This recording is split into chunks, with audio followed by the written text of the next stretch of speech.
అందరికీ జై శ్రీరామ్. ఈరోజు స్వాతి నక్షత్రం యాదగిరిగుట్ట గిరి ప్రదక్షిణానికి వెళ్తున్నాము. అది ఎప్పుడు చేయాలనేది మళ్ళీ ఒకసారి వివరంగా వీడియో తీసి చెప్తాను. Thank you. యాదగిరిగుట్ట గిరి ప్రదక్షిణం ఎప్పుడు చేయాలి అంటే ప్రతి నెల స్వాతి నక్షత్రం అని వస్తుందండి. ఆ రోజు స్వామివారి నక్షత్రం అన్నమాట. ఆ రోజు చేస్తారు గిరి ప్రదక్షిణం. ప్రతి ఒక్కళ్ళు అంటే ఆ చుట్టుప్రక్కల ఆటో డ్రైవర్స్ వాళ్ళు చెప్తారు, మేమైతే తెల్లవారే చేస్తామండి అని చెప్తారు. నాకంటే ఇప్పుడు మా హస్బెండ్ ఆఫీస్కి వెళ్ళి వచ్చిన తర్వాత ఈవినింగే కుదురుతుందండి. అప్పుడు ఈవినింగ్ వెళ్ళి మేము ఒక 3 నెలలు బట్టి చేస్తున్నాము.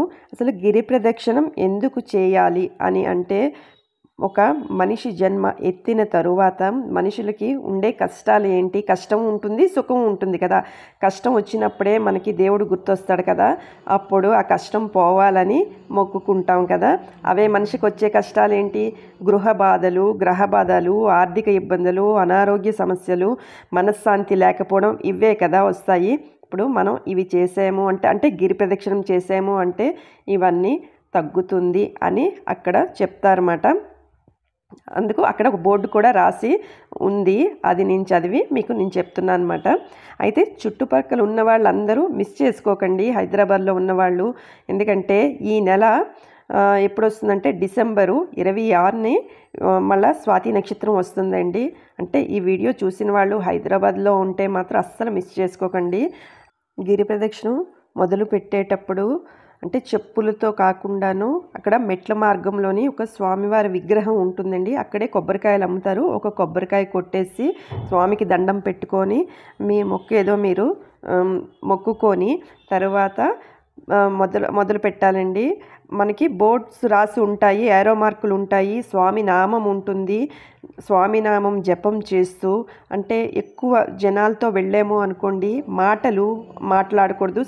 మాట్లాడకుండా అనవసరమైన మాటలు మాట్లాడకుండా స్వామి నామం జపం చేస్తూ మనం గిరి ప్రదక్షిణం చేసాము అంటే 45 మినిట్స్లో అయిపోతుంది. చాలా ఈజీ అండి. అంటే కొంచెం పెద్దవాళ్ళు కూడా నడిచేయవచ్చు. అంటే కాళ్ళకి చెప్పులు లేకపోతే నడవలేమేమో అనుకుంటారు, అదేమీ లేదు. చాలా బాగుంది. ఇప్పుడు గుడి రీమోడల్ చేశాక గిరి ప్రదక్షిణం చేయడానికి వీలుగా పెట్టారండి. అయితే మేమైతే సాయంత్రం పూట వెళ్తాము కనుక చీకటి అయిపోతుంది కనుక మేమైతే గిరి ప్రదక్షిణం చేసిన తర్వాత దర్శనానికైతే మేము వెళ్ళమండి. ఇంటికి వచ్చేసిన తర్వాత ఆ వీక్ కానీ ఆ నెక్స్ట్ వీక్ కానీ ఎప్పుడు వీలుంటే అప్పుడే దర్శనానికి వెళ్తామన్నమాట. ఇక వెంటనే అయితే వెళ్ళము. ఇప్పటికొచ్చి నేను మొదలు పెట్టిన తర్వాత మార్నింగ్ టైం అయితే నేను వెళ్ళలేదన్నమాట గిరి ప్రదక్షిణంకి. ఇప్పుడు మేము వెళ్తునేటప్పుడు చాలా పెద్ద వర్షం అండి. సాయంత్రం వర్షంలోనే వెళ్తున్నాము. అందుకే వెళ్తునేటప్పుడు వీడియో తీసాను. కాకపోతే అక్కడ దిగిన తర్వాత ప్రదక్షిణం చేస్తూ వీడియో తీద్దాము అంటే నా సెల్లు అప్పుడు పని చేయలేదన్నమాట. అందుకే తీయలేకపోయాను. ఇప్పుడు వెళ్ళేటప్పుడు అయితే మాత్రం మేము దర్శనం చేసుకున్నాము. ప్రదక్షిణం చేసినప్పుడు పెద్ద వర్షం లేదండి.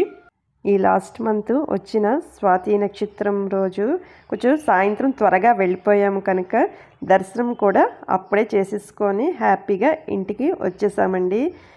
ఈసారి అయితే మాత్రం తెలియని వాళ్ళు ఎవరైనా ఉంటే మాత్రం కంపల్సరీ దగ్గరలో ఉన్నవాళ్ళు మాత్రం గిరి ప్రదక్షిణానికి వెళ్ళండి. ఎంతో హ్యాపీగా మీకు ఉంటుందని నేను చెప్తున్నాను కదా.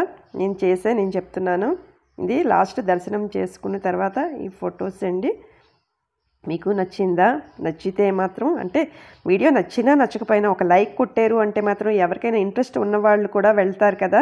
అంటే ఇప్పుడు యూట్యూబ్ వాడు కొత్తగా పెట్టాడండి, అంటే లైకులు కొడితేనే వాళ్ళకి పంపిస్తున్నాడు. అందుకే లైక్ చేయమంటున్నాను. Thank you.